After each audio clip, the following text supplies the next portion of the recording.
Hey, everybody. So good to see you guys.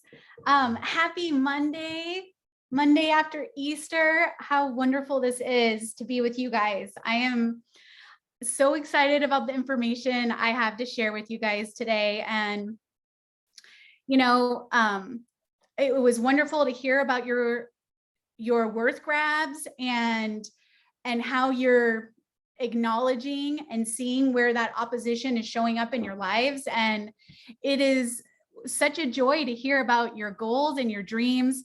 And so we're just going to keep talking about how to get past our goals, so we can get those, get those results. And so many times, because we're not getting our results, we have to go back to see what's in the equation. And those are always that, for me, that is love and agency, or love and choices.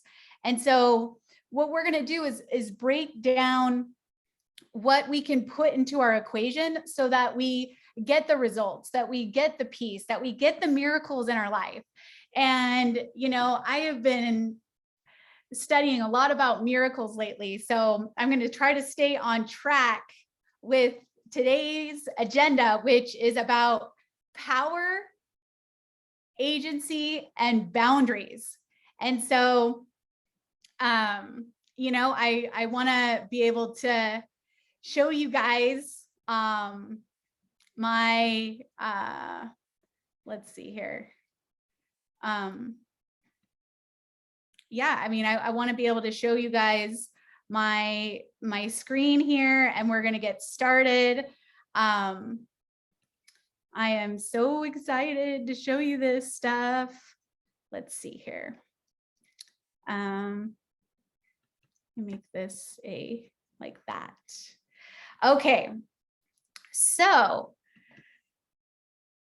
now we're going to be talking about agency and choices today, because that's love plus choices equals peace. And so I use another word for choice, and that is power.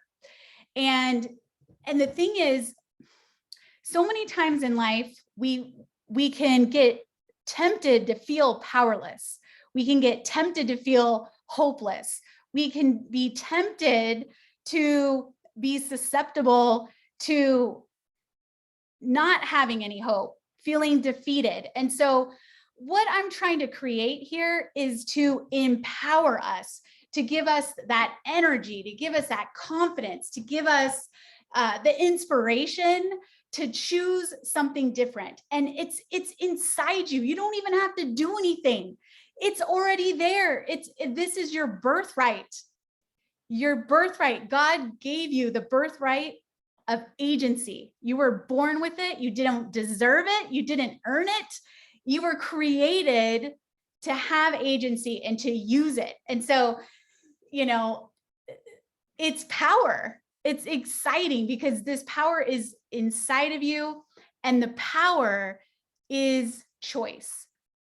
And I hope that today we can open our minds so we can see where we can choose something different. If we don't like what's been going on, if we don't like the results that we're getting, if we don't have the peace we're looking for, guess what? We can choose something different. But there's some pitfalls here, because a lot of times we're programmed, or we're on a path that feels familiar and comfortable, right? So we've talked about this path of being, comfortable. It's our default mode, right? And so what happens is, it's like, what will you choose? It's between fear and trust, because another word would be faith. But, faith can mean a lot of things. And what we're trying to get at here is to start trusting ourselves, and trusting the universe, and trusting God, and trusting that all things work together for our good. And the thing is, we go into this default mode, or we go into this place where we get afraid. And especially for those of you who have these big goals and big changes that you want in your life, and you want these big results that you want in your life, that opposition, that resistance is going to come in, and it's going to create fear. It's going to create a way to distract us from, what we really want. And so I just want you to know that, if you get off track, if you get off the path because we're distracted, we might get lost, we might be tempted to feel a non-creation emotion. And we're going to talk about those today. So write that down, non-creation emotions, because what we're doing here is we are learning how to create and design a beautiful life. And so we need to identify the things that are stopping us from moving forward. And so emotions are a big one that distract us from getting to the next place we're looking for. And so fear ends up stopping us. And so here are the non-creation emotions.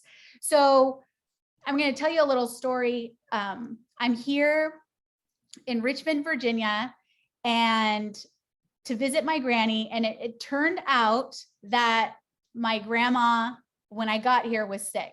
And when I came to her house, she was so sick, I knew I needed to take her to the emergency room. And so I took her to the emergency room. She was admitted. She has been there for the whole time that I was here to visit. And I changed my flight. So what happened was, I'm in this predicament of, do I go home with my husband and my son, or do I stay here? And it wasn't looking good. It wasn't looking good. It was looking like maybe, she's not going to come home. Maybe I'll never see her again. And so I kind of felt like I wanted to stay.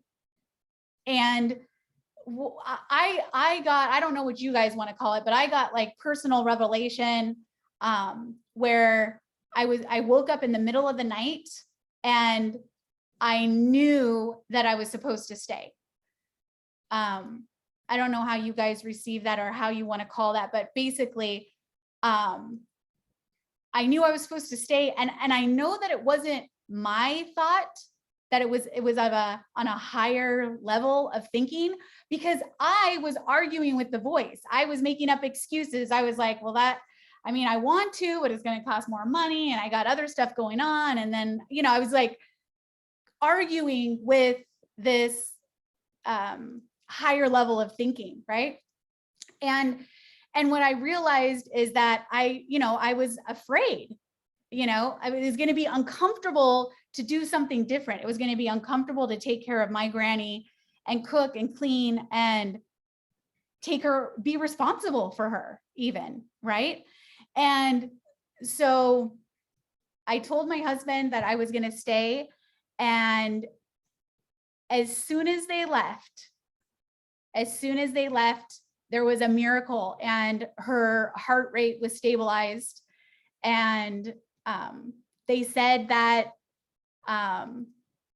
like she's better, like she can go home, even though she's still very sick. She needs to recover, and she does need my help. But you know what my mind said? My mind's like, you must not have heard the voice right. Like maybe that wasn't a higher level of thinking. Maybe that was just, I started doubting myself. I started feeling bitter that I have to stay and basically work. I'm going to be working. And I started, I guess the main feeling I had was doubt, like doubting myself. And this fear came over me because I have to stay by myself. I was alone in her apartment last night, and there was all these things that my brain was coming up with stories that were not helping. And so basically I could recognize that I was in complete fear, that I was in fear, that I was feeling anxious, and I was doubting that I made the right decision. And what I had to do is I had to go back and remember, how I came to this decision. And what I realized last night when I was alone and I was feeling so uncomfortable is that this is a miracle, that I get to stay home, with my granny, and that, I was able to make arrangements with the other obligations and responsibilities that I have, and take this time to be with my granny who I love. And it was just uncomfortable because I'm in a place I don't know. I don't have, I do not know anybody here except my grandma. I'm in her apartment. I'm alone. It's raining. It's like, I can't even really describe what I was feeling, but I know that it was because of fear. And the thing is, I need something to combat my fear. I need to see that these non-creation emotions are going to be the things that stop me from being able to receive the gifts and the miracles and the results that I'm looking for. And what I was thinking of is how this could affect your business, because when opportunities come up for something different, to choose something different, you might come across some of these emotions: anger, resentment, shame, regret, worry, frustration, bitterness, jealousy, doubt, embarrassment. I even felt a little embarrassed because I had told my husband, that I had this strong feeling that I needed to stay. And then, he gets on a plane and she's better. And I'm like, well, was that, it feels, what was that, and I was worried my husband was going to think whatever, right? Making up stories, complete making up stories. And so it's like, here I am, I'm trying to design and create this life. And these emotions get in the way of me appreciating the results. And this can happen anytime, we're doing something different. So it was a big deal not to go home. It was a big deal to be alone. It was a big deal to put the rest of my life on hold to stay here for Granny. And the thing is, that's what I was supposed to do. I wasn't wrong. So that doubt kind of created this little story in me that, oh, well, maybe I was wrong. Maybe I shouldn't have stayed. Maybe I should have gone home with my family. I wish I would have gone home with my family. I just want to be home now. So then it was like this whole thing kind of like flip-flopped on me. And what I want to make clear here is that you don't have to be afraid of your power. You don't have to be afraid of your choices and your agency, because I'm going to tell you something. You can't make a wrong choice, because all choices give us information, and all choices tell us what we want to do next time. So we learn from all of our choices. So you can't put a label on, what if I make a mistake? Because all mistakes are learning, they're opportunities. And so, sometimes people don't like that word power. They think, well, maybe power is evil or bad or arrogant or aggressive, right? And it frightens us to have power. But that's what our brain is programmed, or that's what experiences in the past are telling you. but I wanted to talk about boundaries, and this brings up, being afraid of power cultivates no need for it. So if you're afraid of it and you don't ever want it and there's no need for it, then we give it away. So if we don't cherish our ability to choose and we don't cherish our agency and the power that it gives us, then we end up giving it away and feel helpless. And can you see the parallel with boundaries? Because, what happens a lot of times is that we won't put boundaries in place because, if we don't think they're important, we won't use them.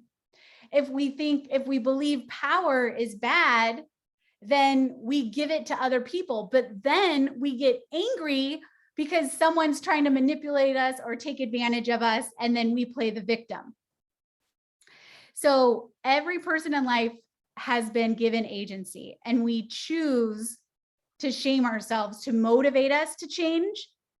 Just like these weird feelings that I was having, it was like I was shaming myself that I shouldn't have stayed, because now it's going to be a burden on my husband, and now it's going to cost money. And, when am I going home? And it just, all these stories started, I started shaming myself. I started doubting and wanting to like tread backwards. And it's just this story.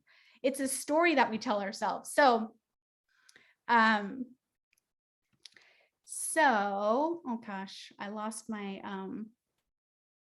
here we go. I lost my, I lost my screen. This is so hilarious. Okay, so tell me in the chat if you know, or if this is making sense to anybody, if this is like jiving with you about these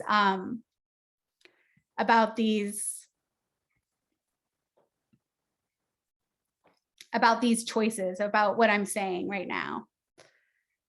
Because I have been thinking about boundaries and how if I don't claim my agency and if I don't claim my power, then I'll just give it to other people. And then what happens? People like start walking all over me, and I feel angry at that, right? So I am trying to figure out how to get back my slides here. So just bear with me here because yeah, that's so funny. Okay, here we go. I found it. Okay. So I was thinking how in business, we end up giving away our power. So have you ever felt, overwhelmed in your business?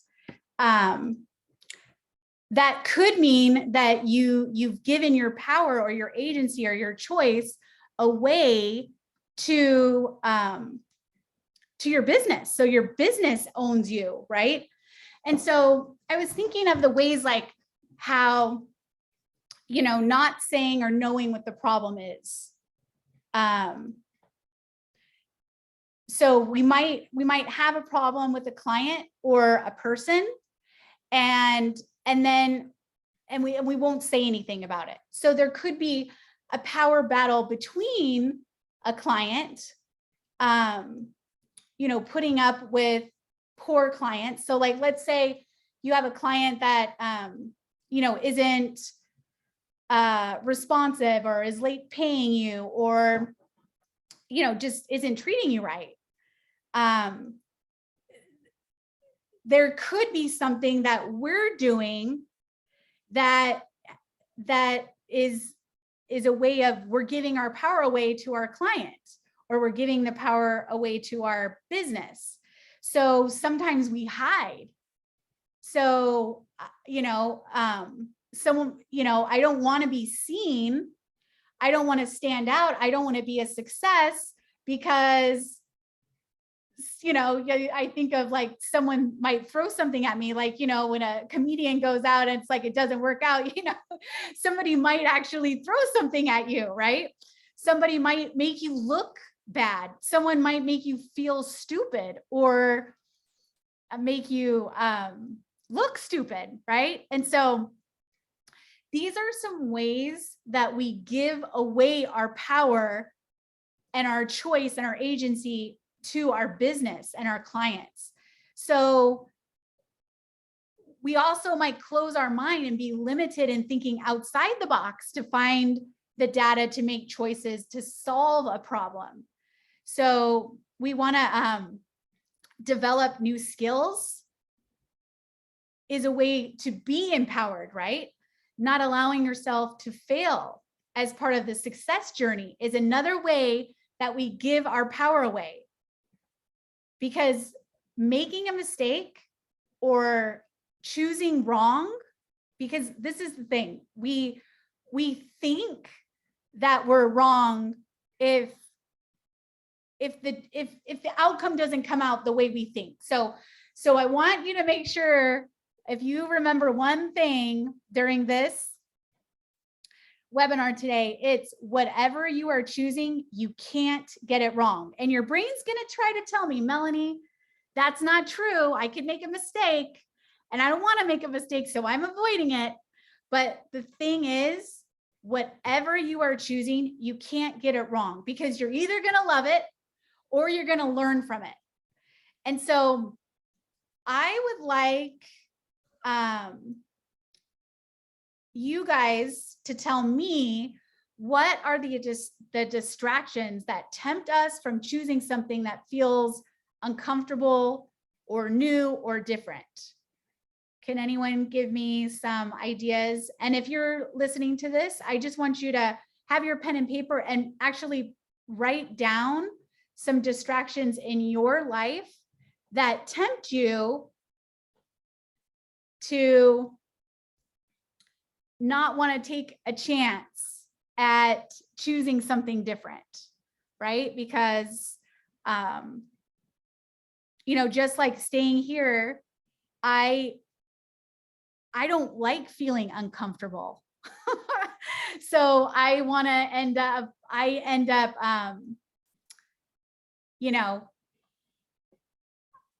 if I feel lonely, or when I'm all by myself, I don't know what it is, but and this feels embarrassing even to admit, like when I'm all alone, I start feeling a little afraid of being alone. Like I want, like, I think the boogeyman is going to get me or something. Like there's this fear in my mind, and what do I know what the neighborhood is like where my grandma lives, and so it's like a new place, and it's like, oh, I just wish someone was here. And the other thing is that being alone and somewhere where I don't have all my things, right? Because at home I have all my things to distract me, right? And it's like, here I am, I'm alone, and I don't have any of my stuff. It's like, so it was like my mind just started kind of taking off into a real negative place. And I could see it. And that's why I wanted to talk about this today, because it's a choice, and we find ourselves off the path, and it's okay. It's okay to get off the path. We just get to get back on the path. We want to get back on the path.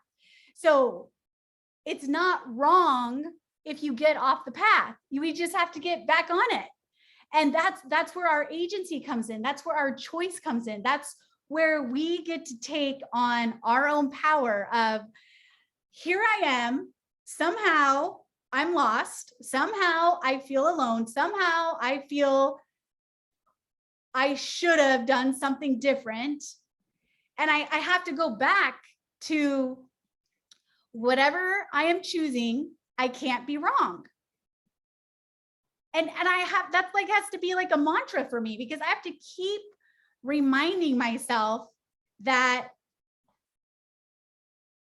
it's okay to feel different, because that's what was happening last night. It wasn't wrong. There was nothing wrong with my choice to stay. It just felt uncomfortable because it was different. Like literally a miracle is happening before my eyes. And it's so uncomfortable that I want to go back to my old way of looking at life, because I know that way. It's my default. I understand it. I can expect it. I know what's going to happen next. Like if I had just gone home, I knew what was going to happen next, right? And then I could just like, compartmentalize my grandma. And even if, God forbid that, she's 93 years old and this was the last time I saw her, like, I could still have been like, I did the best I could. I went to visit her, and, she knows I love her, and I did my best, right? Like I could have just put it in a box and just been okay with it. But I had this opportunity to witness miracles. And I feel like there's more to come this week, because I was open to the opportunity to receive something different, not just go home, which I could have done and no one would have faulted me for it, but I had an opportunity to choose something different, and notice the opposition, of what was happening, and just be okay. So what are the distractions that tempt us from choosing something that feels uncomfortable? Well, right here, Seiko says fear of rejection. That's huge. That is huge. So fear of rejection is definitely something that distracts me from doing something different. It distracts me from trusting, like that little voice that I heard. It's like, it's so easy to dismiss that still small voice if I think it's going to make me look stupid, right? Because I don't want to look stupid. I mean, I want to look smart. I want people to like me. One of the things that came up was I thought my husband might be mad at me if I didn't go, because I'm literally missing another vacation for his family this week because I stayed. So here I am.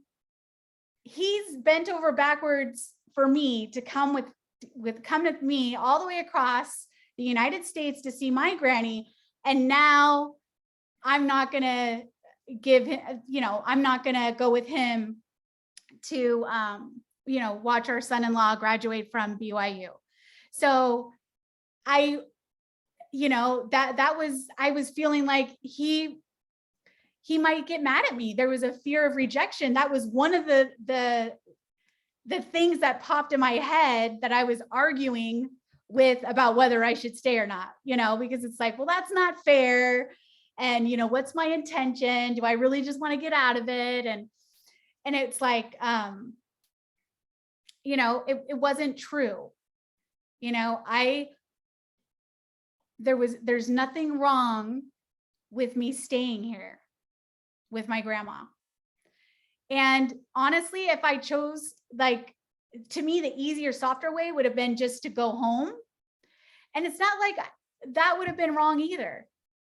It would just be, it would have been what I've always done. It would have been my default mode. And so I'm trying to say, when you do something different, you get something different, and it doesn't always feel good. It can feel wrong. Okay. So this is just really important, because when you start making choices that are different from your default mode, it's going to feel wrong. And I just want you to make sure that that there's a difference between I am wrong and getting something wrong. And it could just be a feeling, because it's so different, right? It's new. So I also wanted to touch on this old program of shame. Okay, there's another, okay, so one really quick, this one I can relate to too. That's is in the chat. When I'm physically tired, I tell myself I won't do as good a job, so I shouldn't even try. So that is another way to keep us stuck. So when we're looking at like, you know, that list, the list of non-creation emotions, Siko, what emotion falls into that one when it says, you know, when you say, I'm physically tired, I tell myself I won't do as good a job, so I shouldn't try. So what emotion is keeping you from designing your life? Can you figure that one out? Because there could be a couple. It would be the doubt and worry. Doubt and worry. So these are the exact opposite of creating and designing an amazing life. So we want to just be aware of these emotions that keep us stuck, and they're all fear-based. They're all because we're afraid of really our livelihood is being threatened. And so all these emotions kind of stir that up. And so then the next thing we're going to talk about is, oh, I need to go back. Oh no. Let me see. Okay, here we go. Old program of shame. So there's a way to look at when we should on ourselves. So I should do something like I should eat more vegetables. I should go to bed earlier. I should fill in the blank. I mean, we all should on ourselves. And so your homework for this week is going to be to be aware of when you say the word I should. So, you know, just using this example of the program, this old program of shame that was going on in my head of like, oh, I should have just gotten home. You know, she's fine now. She's going to go home from the hospital. I should have just gone home with my husband. That was what was going on in my head, right? And so if I change that to I could have gone home, or I could stay, it just changes it just enough that it's not so shaming. And what it does is it opens the door to I'm choosing to stay, or I'm choosing to go home. I choose to eat vegetables, or I choose not. But I'm not adding to the shame by saying should. So we're just practicing changing the language. So if you notice in your head that you're saying, I should eat more veggies, I want you to just out loud say, I could eat more veggies. When you're driving, right? It's like, I missed my turn today when I was driving and it was in the rain and I'm trying to follow GPS. I have no idea where I'm going. And I missed the thing. And I thought, oh, I should have paid more attention. And it's just like, it just comes out of my mouth. You know, it's like, oh, I shouldn't have missed that ramp. And I've been looking for evidence of miracles in my life. And, as soon as I missed it, I said, I shouldn't have missed it. And then I realized maybe this is an opportunity for me to receive a miracle. And then because I want to like wire my brain to think of how I'm being blessed and taken care of. And I want to train my brain to expect and see miracles. And, I missed the ramp. So it's like, okay, how could this situation open me up to a miracle? And my mind started telling me how I just witnessed a miracle by missing that ramp. So it's pouring down rain. My grandma is 93. Her car, who knows the last time it's been tuned, her wheels are balding. I just witnessed a miracle by missing that ramp, because who knows if those tires can make it on the freeway and there's flooding, and who knows? I mean, I don't know my way around here. But do you see how we can train our brain to look at things different? And it's like, okay, I could have made that ramp. I already, I could have, but I didn't. So now I am going to go this way, So,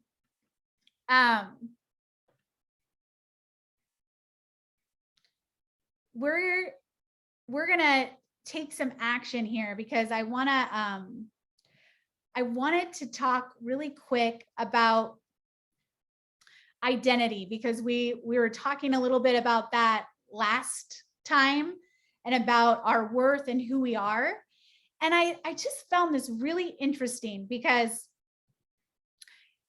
a lot of times our brain wants to categorize everything into good or bad. And I think this is such a powerful way to use our agency to choose to see things, in a different way. And so there's some things about our identity we can't really change. So instead of shaming ourselves or telling ourselves we're bad, I wanted to open our minds and open our hearts to looking at acceptance. So, if someone is tall or short, right? If someone is an extrovert, introvert, if someone is fast or slow, if someone is, more prone to feeling better with results or wants people validation, like if like, where are you in your identity when it comes to, are you a results kind of person? Like, you would rather see the numbers, or would you rather have, validation through people? Because some people really want others to validate them and praise them and give them compliments, where other people are validated by, the numbers, the money, the result. So our identity, it's important to, know who we are, know the things that we can change and can't change, but also to accept who we are, and that it doesn't have to be good or bad. Because the thing is, we want to put, our brain automatically is wired to put these things into categories. And what I want us to do is to just open ourselves to all things work together for our good. And so even when something is seemingly bad, it doesn't have to be. And this brings me to wanting to talk about miracles, because miracles, before a miracle, there's always what? Right before a miracle, like when I think of Moses and coming up to the sea and all, the Egyptians are coming after the Israelites. I think those guys, they were in a need of a miracle, right? They were in, it was a test of faith. Absolutely. It was a test of faith. But why was there a test of faith? There was a problem. There was pain. There was an obstacle. In this case, they were going to die, right? So they were in need of a miracle. And what we want to do is we want to be able to see miracles everywhere. We want to be able to look at things and accept them the way they are. And so we're missing out on seeing the miracles because our brain is wired to see what doesn't go right, what's not going right. It's wired to do that. So what we want to do is acknowledge that sometimes things are different. We're different, like Julie and I, we have different hair, right? We have different bodies. We have different heritage. That doesn't make one of us better than the other. It doesn't make her good, me bad. And I was thinking, when I was thinking of identity and like being an introvert versus an extrovert, there's nothing wrong with either one of those. But I don't know about you, but sometimes when I'm comparing, well, that's just it. If we're comparing, we're going to be miserable just right there, because pride is comparing us if we're either better than or we're less than. And that's what I mean about our brain trying to categorize everything into this is good, this is bad. And, like growing up as a ballerina, it was like my ballet directors are like, you're not skinny enough. So I took not being skinny enough as bad. And I have been continuing to work on this body image journey of I am not a stick ballerina body type. I have a very curvy, voluptuous body type. And it's not wrong. It's not wrong to be skinny. It's not wrong to be curvy. Okay. And so it's like my brain, because of experiences, has compared myself to somebody who's thin, thinking that I need to be like them, instead of, accepting who I am and what my identity is. And, that my body is that way for a certain reason, and that it's not wrong, and it doesn't have to be good or bad. So how about being an extrovert versus an introvert? Same thing. I want you guys to kind of think of ways that are able to describe your identity, and just ask yourself, have I ever categorized this as good or bad? Am I comparing apples to oranges? Is you have an apple and you have an orange. It's like, why do I have to compare the two? They're two separate things. And an apple is an apple and an orange is an orange. It's like, that's the orange's identity is being an orange. That it's, that's what it is. It's a citrus fruit. And an apple, I don't even know how to describe it, but it's not an orange, right? So I want us to really take a look at who we are, what is our identity, how we identify ourselves. Are we someone who talks slow? Are we someone who talks fast? Are we someone who wants praise from people? Or do we want results as in numbers or money or, categories? So these particular, I want to hear more about you and what your how you identify yourself and what you identify with. And just seeing how our brain categorizes this, we want to take that away and really embrace who we are. And there's some things that we get to choose. And I always think of like a skill set is being able to learn something new. And there's two great sides to being an extrovert and an introvert. They're both offer a lot of things, and both have things that the other one can learn from. And so just because I'm a natural extrovert, it's important for me to understand and develop qualities and the skill set of an introvert, because it applies and it helps me in my life. And it gives me choices to know both sides, because everybody needs time to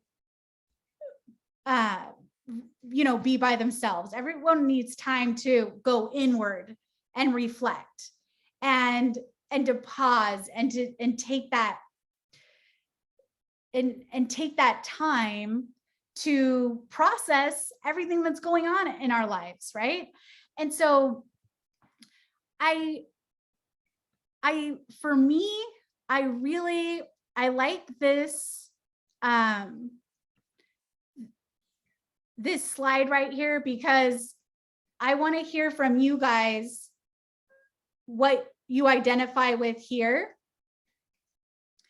and realize that we don't have to be the same to belong. We get to be different. That's what makes the world so great. We're all different. And really embracing that it's okay to be different. And I think that this also builds some confidence and awareness for our boundaries, because if I know who I am, then I don't have to compare myself with other people or try to be something for somebody else that I'm not. So this next slide, I wanted you to think of a step I can take right now towards a choice and towards a because I know right now there could be some boundaries that because we all have relationships, and so with every relationship we need to practice boundaries.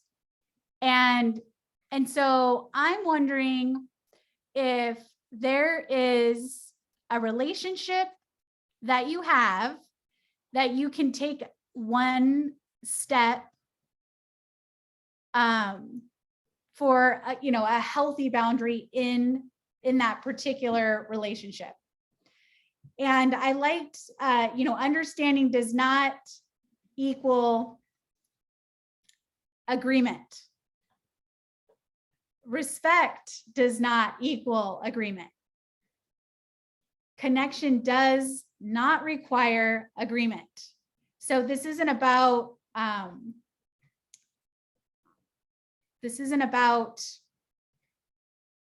bending what you believe. This is about practicing standing in your identity of who you are and practicing a boundary. And there's going to be a lot of practicing with my granny this week with boundaries. And this is a good reminder, because love and caring do not require agreement. And so, and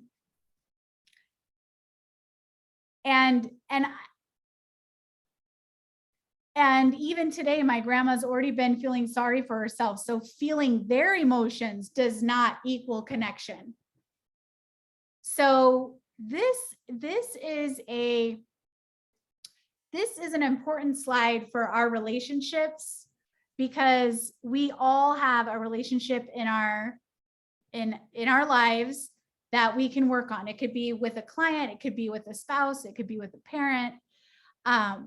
And I just thought this would be such a great action step this week to work on a personal boundary and use our agency to actually be connected and use our choices to be empowered, instead of feeling like somebody's doing something to us, that we would feel like we could actually, that we can share, that we can use our power to feel confident, and realizing that boundaries are actually make other people feel safe. So we want to use boundaries, because that helps other people know where we're coming from. And the only way to do this is to practice. So we want to practice. There's one thing that I wanted to go over, because I call it the chicken exit, because so many times when we're going to do something different and we're going to look at something different, our brain tries to get in the way. So you think of those non-creation emotions, those get in our way, right? And so because we want to be the creator of our life, and we want to be a creator of wonderful relationships, right? Because when we're in relationships with other people, it brings joy to our lives. Yes. And for those of you in business, it's going to help you with your connection. But all of us need connection. All of us want connection. We all crave connecting with people. And so when we practice these boundaries and these, using our power and our agency in our, in these relationships, in our home, it's just going to help all over. It's going to bleed into all these other areas. So I want you to choose one person this week that you can pick a healthy boundary with. And when I think of, my grandma, she was feeling sorry for herself and she was crying, and it was like, okay, grandma, I love you. And this isn't going to stop me from opening myself and respecting her and using her as a way to love her. I don't have to agree with her. I get to be there and be of service. And I get to also take care of myself, because so many times what happens is we might put somebody else in front of ourselves. And then we start feeling angry because we've given to the point where we don't have any more to give, right? And so then we start blaming them that it's their fault. And so this week, I want to make sure that I am filling my cup so that I can keep giving to my grandma. And that's going to be a constant reminder to myself of, okay, it's important to, this relationship is important to me. And, if I give what I don't have, it could hurt our relationship, right? And it could hurt me. And I don't want to, have you ever heard the term, pleasing somebody at my own expense? So have you heard the term people pleaser, right? So when we please other people at our own expense, we're hurting ourselves. And then we end up being angry at them later, because after we're hurt, we don't want to take responsibility for our part in it. And so we turn the finger and point it at them. So here's one more slide that, let's see here. I'm going to share this one. And this is what I call the chicken exit, because here's my path to my goal. And so what we want to do is, we know what our goal is. We've already, we've already asked God, our higher power. We've already put on paper. We've already gotten support from our support people. We know what our goal is, right? So you want to have all that clear, because our mind will start playing tricks on us, and opposition and resistance. And so opposition is evidence that God doesn't want me to do this. So there was this little birdie in my ear after, my family left for home, and my grandma miraculously, her heart got back into rhythm.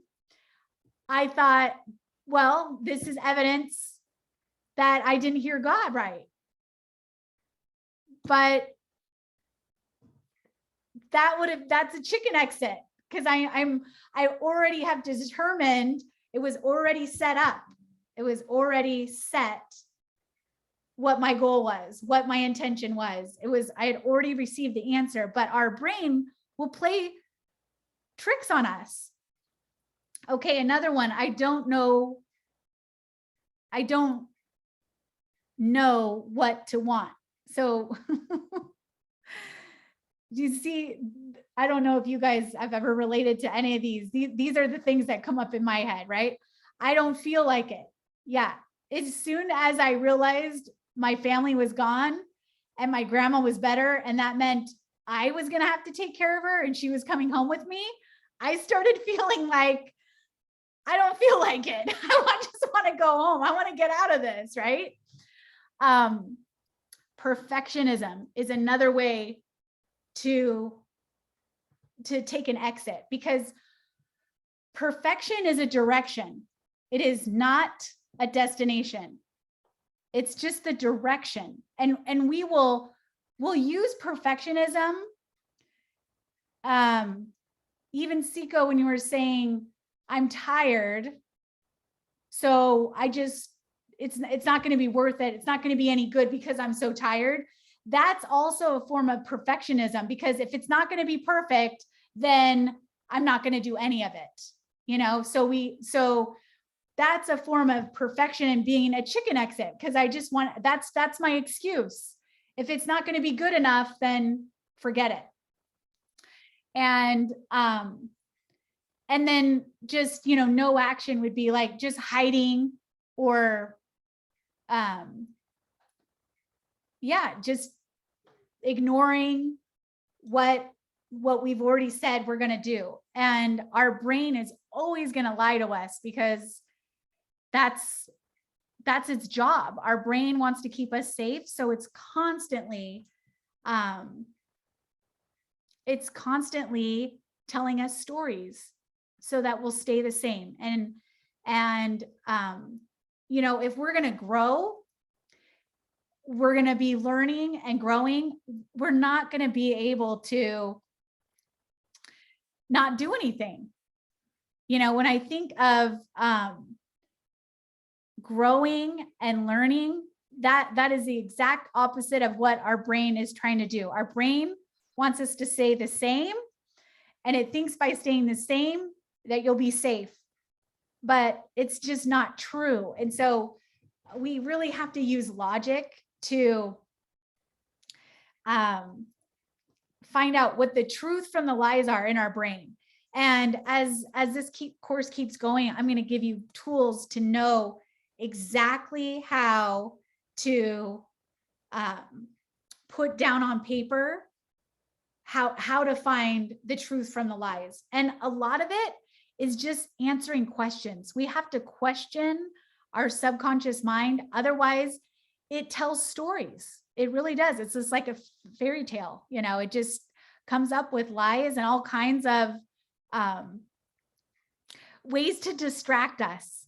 So this week is about using our agency, our choices, and our inner power to create boundaries with other people, healthy, loving boundaries.